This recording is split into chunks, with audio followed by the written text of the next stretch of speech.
G'day battlers, and today we are back with the face cam because today we're going for part 4 of the Sunrise Cup meta guide. If you haven't seen parts 1 through 3, you can click over there to watch the full playlist. It'll go through the meta simplified infographic, then the flyers, then the anti-flyers, and then you'll come here to the anti-anti-flyers. So today we're going over Vigoroth, Obstagoon and Ferrothorn, and be sure to subscribe if you haven't already too, because we're not actually done, because we didn't go over Mantine in the fly video, and that's because Mantine is a very complicated Pokemon, so we're going to go through that all on its own, kind of understand where you need to bubble beam bait and whatnot. So yeah, subscribe if you haven't already. Plenty of other videos coming out for the Sunrise Cup as well. And yeah, let's get into it. But we have already gone through a lot of these matchups, so if you're some massive brain, you don't need any sort of recap of the flies and the anti-flies, you're already an expert, you can skip in the progress bar of the video. There should be all the timestamps there, and also at the bottom of the description where, you know, there's also the Discord link, the Twitter link, Patreon, whatever other links are down there, Twitch. But yeah, let's get into it. So first we've got the Anti-Anti-Fliers versus the Flyers, and we are expecting a lot of red again, and we're definitely seeing that. Altaria has hard wins against all these dudes, Skarmory is a little bit airy-fairy, and then Pelipper is generally losing to them all as well. Altaria is losing to Vigoroth in the 0 and the 1 shield. In the 2 shield though, it was that one where Altaria only needs an extra 2 Dragon Breaths to actually come out on top, so, you know, a little bit of lag, a little bit of this or that, sneaking quick moves, Altaria can still even win that in the 2 shield, so generally Altaria is beating Vigoroth, and it's just straight beating Obstagoon and also straight beating Ferrothorn as well. But 2 little nuggets that we didn't go over in the fly video is that a rank 1 Altaria can actually still come out on top in the 2 shield, you know, with 1 health remaining, and it's just getting this Sky Attack off, so basically, you know, that extra little bit of health helps. But also, it's not only the Altaria IVs that matter. If we go over to Vigoroth, an attack-weighted Vigoroth is also going to lose the matchup, so basically, it's really Altaria's game to win. Altaria is just the primo anti-anti-flyer. The anti-anti-anti-flyer. Now moving on to Skarmory. Skarmory versus Vigoroth is in the 0 shield, it's Skarmory's game, but in the 1 shield it starts getting complicated, because generally Skarmory's going to win here with your standard stats, but if we make it an attack weighted Skarmory versus a non-attack weighted Vigoroth and battle again, you're going to see that Skarmory actually just loses here. But I think this is a little bit of PV poker trickery going on, because that's a lot of energy for the Sky Attack. It got this energy like way back here, so why isn't it thrown it and just taken out the Vigoroth? And that's kind of because back here, the Sky Attack actually isn't enough to take out the Vigoroth, so it only does 63 damage. Vigoroth just has too much health, it's got more than 66. But when you get to this point, it's actually now in range, so if you go into sandbox mode and change this tap into a Sky Attack, which you can do here, Skarmory actually ends up winning, so I'm not really sure why PV Poke doesn't have it doing that. Like, I think it's just, in its mind, it's going, okay, we have to get this Brave Bird off, and it like just doesn't get it off by like 1 turn, so that's just something to keep in mind. Skarmory actually does win that one, just straight Sky Attack, but yeah. But it doesn't quite end there, because in the 2 shield, Skarmory versus Vigoroth, Vigoroth comes out with 1 turn. Again, that Sky Attack is actually ready to go. It's not the same situation as that last one, or it has it early. It does need that last Air Slash to get the Sky Attack. So if you make it a rank 1 Skarmory, rank 1 Skarmory is actually going to still lose to the regular Vigoroth, seen here, but it's going to beat out the rank 1 Vigoroth. So if you have high rank Skarmory and high rank Vigoroth, then Skarmory is going to come on top. But if you have a run of the mill Vigoroth, it's going to do better up against that rank 1 Skarmory. So I think you would expect that a lot of people do have high rank Skarmories. It's just a question of whether they've gone for some IV breakpoints or bulk points somewhere that have changed their Skarmory IVs around. Maybe they want this Brave Bird to do an extra bit of damage here or there. It's just kind of something to consider. Moving on to Skarmory versus Obstagoon, it's actually another little bit of PV Poke wizardry, because in the standard 0 shield, Obstagoon is going to win by 3 turns, but that's because it's throwing the Brave Bird back here and basically debuffing its defense massively, so that this Night Slash does extra damage. So if we go into sandbox mode, turn this one just into your standard Air Slash and just wait for that second Night Slash to come, then you're going to just be able to come over here, throw the Brave Bird, and it'll actually like end up flipping the matchup entirely, so that now Skarmory's winning, so you can see there Obstagoon's being taken out by this Brave Bird. So again, kind of PV Poke being a little bit weird, just not really sure what's going on. And it's not like Obstagoon can just wait to throw this Night Slash until after the Brave Bird, because like a couple more Air Slashes and the Brave Bird will be enough to take it out. So Obstagoon is kind of left. If Skarmory knows what it's doing, then Skarmory is going to win that 0 shield, just kind of no worries. And in the 1 and the 2 shield, Obstagoon does like, it comes out on top with a pretty high rating, but Skarmory has this charge move ready to go. And in the 1 shield, it has a Brave Bird ready, which will take it out. And in the 2 shield, it has the Sky Attack ready, which will take it out, as we talked about in that other video. But if we make it an attack Obstagoon and do both the 1 shield and the 2 shield, Obstagoon is actually going to end up losing both and Skarmory comes out on top now. So just something to keep in mind as well, that Obstagoon just doesn't really like being that attack weighted up against the Skarmory. Ferrothorn versus Skarmory though, Ferrothorn is going to win in the 0 shield just straight Thunder, because that is the reason you want to have Thunder for the Flyers. But in the 1 and the 2, Skarmory is going to win as long as it lands the Brave Bird, so that's just something to keep in mind as the Ferrothorn. Don't let a Brave Bird come your way. Onto Pelipper though, Pelipper is going to just straight beat Vigoroth, straight beat Obstagoon, and then against Ferrothorn, Ferrothorn can go straight Thunder, but if it goes straight Thunder, then Pelipper is going to go down with a Hurricane in all even shields, 0, 1, 2. So something to keep in mind, like 1 extra quick move and Pelipper would flip that, so you might want to just go for some Power Whip baits in case. Like I say bait because like it's still got a water typing and you've got Stab. Power Whip still does a lot of damage, it's just Thunder is like the no nonsense, it's got water flying typing, you're annihilating that Pelipper. So yeah, basically Altaria beats them all, Skarmory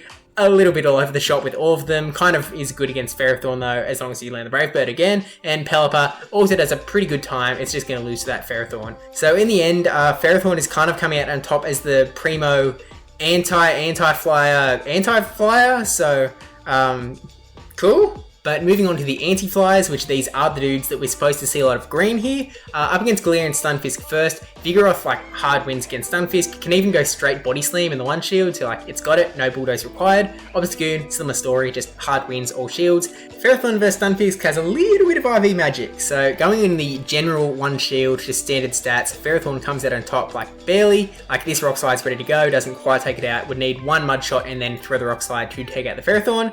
But if we make it a like number 1, like top of the line Galarian Stunfisk and put it against the Ferrothorn, then we're now going to see Stunfisk comes out on top, but even then it's a little bit dependent on baits. So these Rock Slides, well, one of them needs to be shielded and then the Earthquake needs to be landed. If Ferrothorn shields that Earthquake, Ferrothorn is just going to win against any IV Stunfisk, doesn't matter, just Earthquake does so much more damage than the Rock Slides that if a Rock Slide's coming through instead of that, you miss again on like 40 damage, and yeah, Ferrothorn comes out on top. And generally otherwise, Ferrothorn is going to win the 0 shield and the 2 shield, generally. Moving on to Abomasnow though, Vigoroth is going to win in the 1 shield and the 2 shield. In the 0 shield, attack weighted Abomasnow can come out on top, but other than that, Vigoroth has it, so Vigoroth basically has all matchups. Obstagoon, it has all shielding scenarios, no IVs going on. And then Abomasnow actually beats Ferrothorn in all shielding scenarios, just straight weather ball, so there is like the first little chink in Ferrothorn's armor, I guess, compared to the other 2.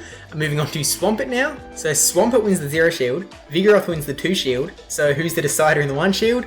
Well, general stats, Vigoroth. But Swampert's almost going down with the Hydro Cannon there, only needs 1 more quick move and then the Hydro Cannon. So if we make it a rank 1 versus rank 1 battle, so we just maximize both of these dudes and then re-battle again, Vigoroth still wins, but that is because it lands this Bulldoze here. If it doesn't land the Bulldoze or if it goes straight Body Slam, Swampert comes out on top. So Swampert has like, you know, this little bit of, if it doesn't land the Bulldoze and if it's a rank 1 versus rank 1 fight, then Swampert does come out on top in that 1 shield, but yeah, generally it's Vigoroth's fight to win. And then it's actually pretty similar for Obstagoon. So Swampert wins in the 0 shield, Obstagoon wins in the 2 shield, and then in the 1 shield, Swampert actually generally comes out on top. Obstagoon just needs a counter and then throwing the charge move to flip those matchups. So a little bit of energy on the Obstagoon and then that Swampert matchup will be flipped. And then Ferrothorn versus Swampert.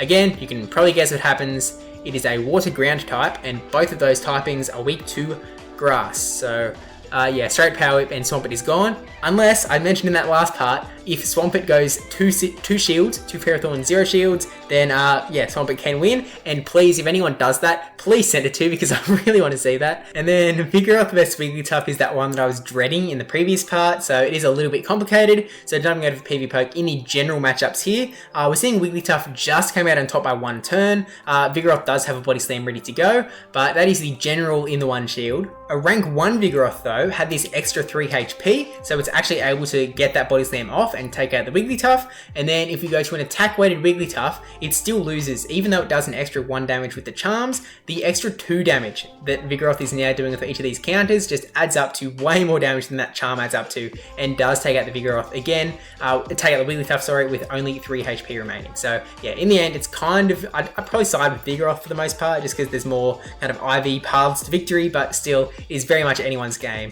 And then in the 0 shield, Vigoroth wins, and in the 2 shield, Wigglytuff wins just, straight. It's not even like charge move territory. Like once Wigglytuff has 2 shield, it's just a charm game. So yeah, and then Obstagoon melts a charm. If you can land a gunk shot, if you are running a gunk shot Obstagoon, you can do some damage, but again, you can't do that in the lead scenario. You need to like take some energy from another matchup and then come into Wigglytuff, throw the gunk shot and see what you can do there, and then it needs to go through, hit him with a trash can. And then Ferrothorn versus Wigglytuff. Ferrothorn has the steel typing and Wigglytuff doesn't do well there, so Wigglytuff actually will generally win in the 2 shield unless you have an attack weighted Ferrothorn. Then Ferrothorn will still come out of the 2 shield, but in the 1 and the 0, Ferrothorn does win. So for the most part, I'm kind of liking Ferrothorn still the most out of all these Anti-Anti-Fliers, and maybe that is a little bit biased because I did use Ferrothorn in my own tournament, which you can click over there to watch that too. It'll also be linked at the end of the video, so you can watch this and then watch my tournament run. And that was when I became number 2 in the world, so that was pretty cool. But moving on to the new content of the video, matchups that we have not gone over, the Anti-Anti-Fliers versus the Anti-Anti-Fliers. And this is unbelievably simple. Like the part 1 meta infographic actually kind of went through it in all the detail you needed. It had a white line through Vigoroth beats both Obstagoon and Ferrothorn, Obstagoon beats Ferrothorn, and that is exactly what we're seeing here. Vigoroth beats both, Obstagoon beats one, and Ferrothorn loses to both. That is plain and simple how it works. And that is the one downside to Ferrothorn, that it is then going to lose to the Anti-Anti-Fliers. But hey, that's pretty good. And yeah, that's like literally it. So I almost didn't make this video because it was a little bit too much of it was from those previous 2 parts, but it'd also feel incomplete if I didn't make this part. So if you want to just learn about the Anti-Anti-Fliers, if you want to compare them, then here we've got all the infographics in a row. You can kind of see what they do, what they don't. And I think it's pretty clear that I am a big fan of Ferrothorn. Vigoroth is a really good safe switch in this cup. So there's a lot of those matchups that it wins like just with a little bit of energy and it comes out on top. But Ferrothorn just seems to have the widest matchup coverage. So, do with that what you will. I'm a big Ferrothorn advocate. But yeah, the Flyers, Altaria beats them all, Pelipper beats all but Ferrothorn, and Skarmory is a little bit here or there with all 3. All of them have play. Against the Anti-Fliers, Ferrothorn had the biggest coverage, but it loses to a Abomasnow, which is a big pick in this cup, whereas the other 2 fighters do beat Abomasnow. They also beat Gland Stunfisk. Then they have a little bit of a rougher time against the Swampert and the Wigglytuff. Obstagoon very much losing to Wigglytuff, but the other 3 matchups, the Vigoroth versus Wigglytuff, and the 2 Swampert matchups are a little bit, more play. And then the Anti-Anti-Fliers, Vigoroth does the best, then Obstagoon, then Ferrothorn. And we are upside down now, but thank you for watching. Anyway, don't forget to like, comment, subscribe, especially that subscribe one. Don't forget that there are a whole bunch of other Sunrise Cup videos that you can check out on the channel. Like that very first tournament of the Silph season out of like the entire world, where I became number 2 in the world. A whole lot of other stuff to check out there. And yeah, I will see you in the next video. But yeah, thank you to our patrons, Most9458, brajSF, 10, Noran Yemen, who worked with SqeakyNL, and charizardyong for supporting the channel. We got the image here, you can still see the YouTube bar, but yeah. And also thank you to SadiePoo for making that, hang on, this is so confusing, a point up and to that way, for making that emote on Twitch, and also to Raid44Maze and Oscalicious for the subs. And yeah, I will see you in the next video. In the meantime, Team Rocket is blasting off again.